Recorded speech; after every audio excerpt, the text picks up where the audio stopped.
Welcome back to Fox 5 Amplified. Victoria Saha at the table with us today, talking about a story she's been working on for Fox 5 Investigates.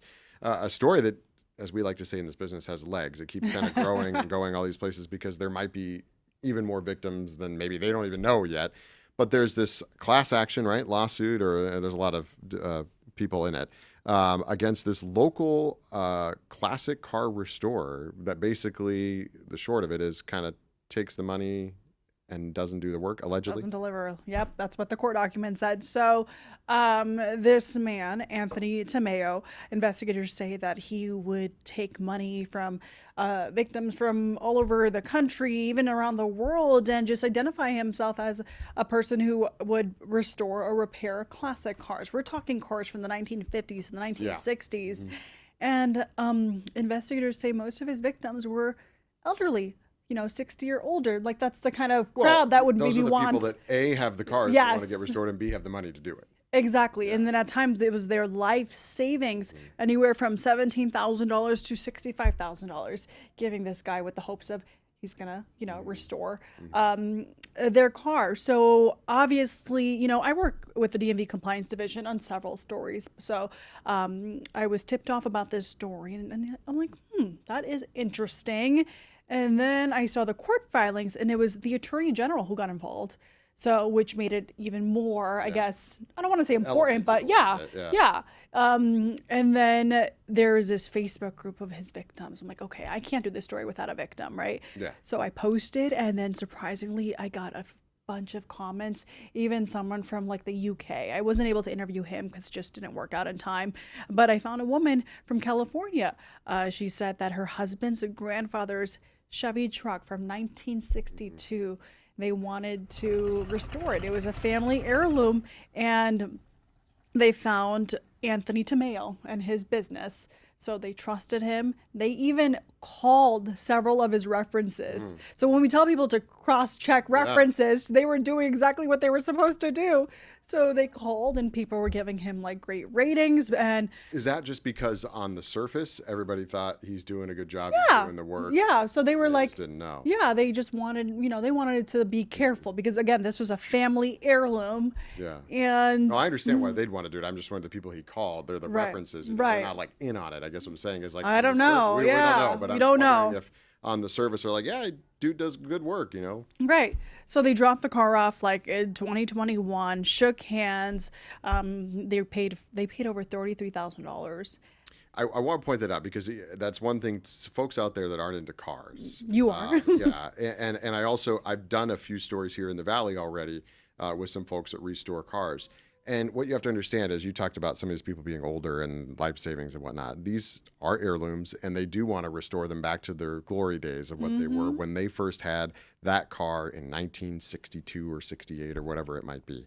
But the cost of doing that is exorbitant. I mean, even if you have a good example that you bring in, you're still probably spending $10,000, $15,000 to restore it. At minimum. At minimum. But you are right. There are people that spend $30,000, $40,000, $50,000, $60,000 to restore a car that was probably $3,500 fully loaded, brand new when they got it. But so, because when you see the story, you go, well, why would these people send so much money? Right. But that's the cost of doing business in this area. Yeah. So the court documents said Mr. Tomeo would collect the money and then, quote unquote, abandon the project, right? But then continue. I think it started like 2016 till 2024, perhaps, is what the court document said. But so this family trusted him to get the work done. And then they pointed out that whenever they would want to just swing by the shop, he wouldn't allow it. He would tell them to come at a certain time. So that was like one red flag they noticed, but they didn't really, look into it too much until he called them saying, hey, the city is shutting down the shop. Please come get your car. So does the place not exist anymore? No, I wondered, are there just a bunch of like half-finished, Yeah. So I don't even know if they even started it. And these people it wasn't the car sort of parted apart? Three different parts. She said it was like a shell.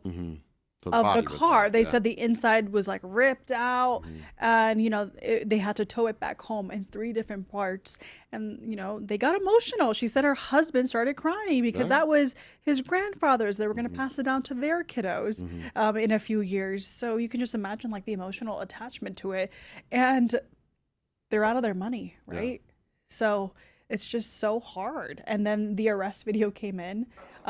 They, I guess, were surveillancing him and then arrested him. He was like at a restaurant. Or Yeah, at a local business here with his wife. And yeah, and then I called him, because obviously Yeah. for any story, not just an investigative piece, if we're doing a story that, is not going to paint someone in the best light, you want to get their side. You want to be fair.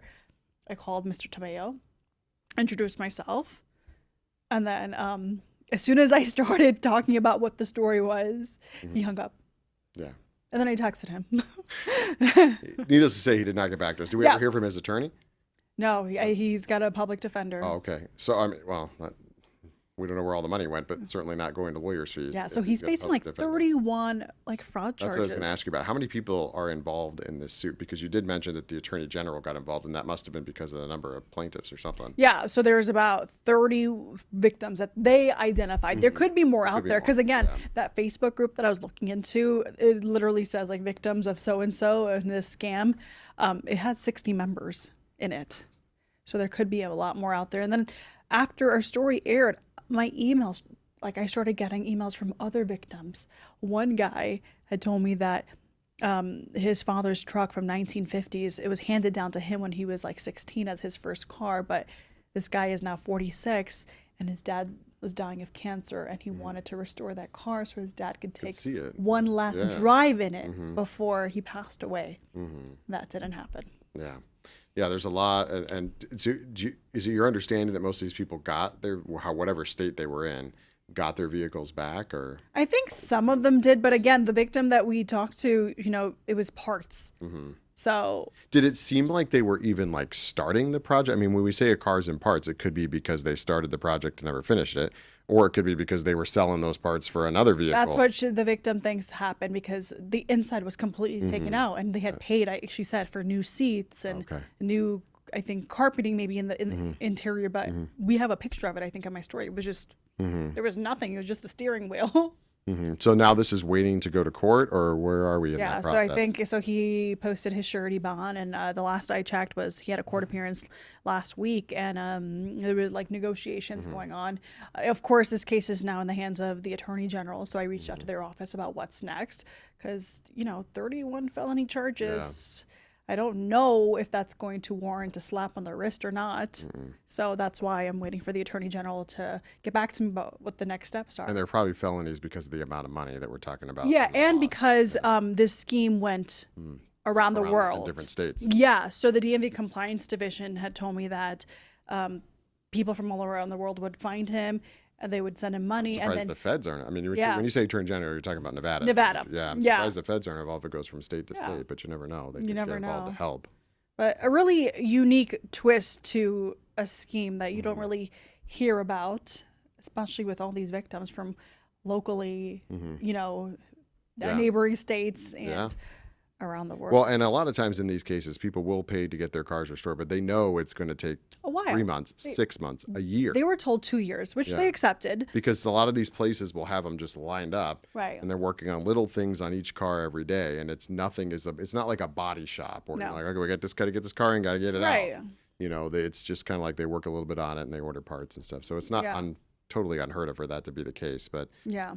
they want to get their money back. All right, well, we'll follow the story, and your stories that we've currently done are on Fox 5 Vegas Plus and then fox5vegas.com. You can watch them there. Maybe you know somebody that may have been affected by something like this, and if so, send Victoria an email. Thanks for being with us. Appreciate it. Thanks for having We'll me. see you next time.